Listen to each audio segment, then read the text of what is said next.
Shalom Obracha, nous commençons aujourd'hui avec un nouveau Pérek, le 5e Pérek de Masechet Zvachim, le Pérek Ezeu Mekomam Shel Zvachim, qui est un Pérek connu puisqu'il fait partie de notre Tfila. Dans la Pticha avant Hodou, nous avons ce Pérek de Mishnayot, les Korbanot, et comme nous disons dans la Tfila, par les Korbanot que nous étudions, que nous lisons, c'est comme si on avait sacrifié ces korbanot au Beth Amikdash. Donc là, l'importance de dire Ezeu Mekomam le matin, mais aussi de comprendre ce que l'on dit. Donc là, à travers ces quelques Mishnayot, nous allons voir exactement où est-ce que l'on faisait la shrita, la zrika, comment on procédait pour chaque korban. Et nous verrons aussi tous les korbanot mentionnés ici, korban khatat, korban ola, shlamim, hacham, bechor, maaser, pesach, tous les korbanot que nous avons. Alors la Mishnah nous dit ici, Ezeu Mekomam Shel Zvachim. Voici la place, où est-ce que l'on va égorger, où est-ce qu'on va asperger les korbanot. Kodesh Kodashim, les korbanot qui sont dans cette catégorie Kodesh Kodashim, c'est-à-dire Kodesh du Kadosh, c'est korban ola, khatat et hacham. Shritatan Betsafon, la Shrita est toujours au nord du Beth Amikdash. Le Beth Amikdash est positionné est-ouest, Kodesh HaKodashim du côté ouest. Donc nous avons à la droite le nord, à la gauche le sud, la moitié de la cour du Beth Amikdash, du côté de la moitié de droite, c'est la moitié nord, c'est là-bas qu'on va égorger les korbanot Kodesh Kodashim. Alors Shritatan Betsafon. Bien sûr, on apprend tout cela de korbanot, puisque c'est des psukim, des korbanot, parce que c'est marqué pour le korban ola, veshachat oto al yerech hamizbeach tzafona, au tzafon. Et pour le korban khatat, c'est marqué là où on va égorger le ola, on fait le korban khatat. Et le hacham aussi, c'est marqué là où on va égorger le ola, on va égorger le korban hacham. Donc on sait que c'est du côté nord. La shrita se fait betzafon. Le Barthénora souligne, mais ce n'est pas marqué qu'on doit récupérer le sang dans un récipient au tzafon, bien que le sang de tous ces korbanot, on va le récupérer aussi à l'endroit où on fait la shrita. Alors le Barthénora nous dit, étant donné qu'il y a le korban hacham du Metzora, que le Kohen récupère le sang dans sa main, mais pas dans un récipient, donc c'est pour cela que ce n'est pas mentionné le din de récupérer le sang.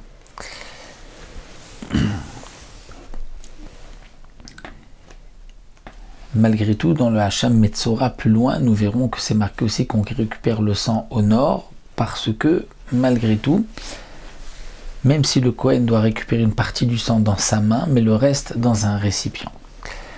Donc, Kodesh Kodashim Shritatan Betzafon, la Shrita est au nord. Nous avons dans les korbanot Khatat, d'abord par Vesaïr chez Yom Kippourim, le taureau et le bouc du Yom Kippourim. Que l'on va aussi Shritatan Betsafon égorger au nord. Vekibul Daman Bikli Sharet Betsafon. On va récupérer le sang dans un Keli Sharet, un Keli Kodesh, un Keli saint du Beth Amikdash au nord. Vedaman Taoun, et le sang du par et du Seir de Yom Kippourim doit être aspergé. Comme on sait, Taoun Azaya, le sang a besoin d'être aspergé Al Ben Abadim, entre les deux barres du Aaron à Kodesh, là où se trouvaient les chérubins, dans le Kodesh HaKodashim.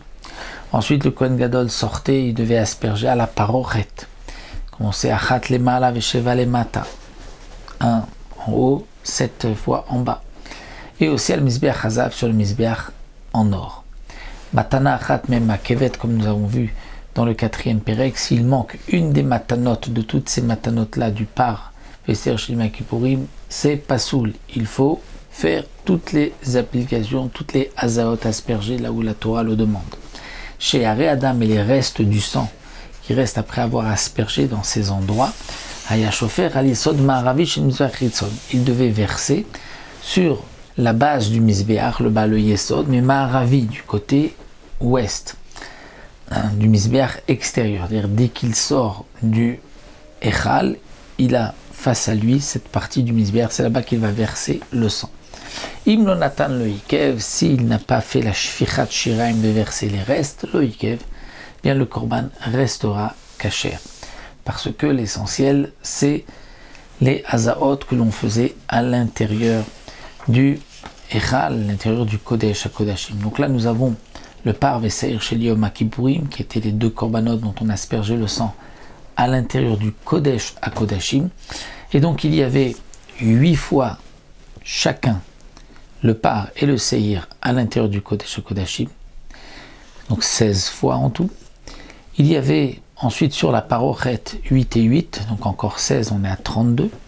Et ensuite sur le Mizbeach Pnimi, il y a une marloquette. Est-ce que on doit faire tout autour sur les 4 côtés 4 fois de chaque sang, et ensuite on mélangeait les 2 sangs, on faisait 7 fois sur le tiaro, c'est-à-dire sur le haut du Mizbeach Pnimi, ou bien on devait mélanger d'abord le sang et mettre donc 4 applications et ensuite 7 fois. Donc c'est où est-ce que l'on faisait sur le Mizbeach Achitzon juste 11 azaot, 4 plus 7, ou 15 azaot, 4, 4 et 7. Donc nous avons 32 pour Ben Abadim, Parochet, et ensuite nous avons ou bien 11 ou bien 15, donc 32 et 11 c'est 43, ou bien 47, c'est la fameuse marloquette dans Masechet Yoma. S'il manque une de ces azaot, eh bien là il n'y a pas eu de kapara. Donc ça c'est pour le Par Veseir de Yom Kippourim. Nous verrons dans la deuxième Mishnah les parim anisrafim et les sérim anisrafim.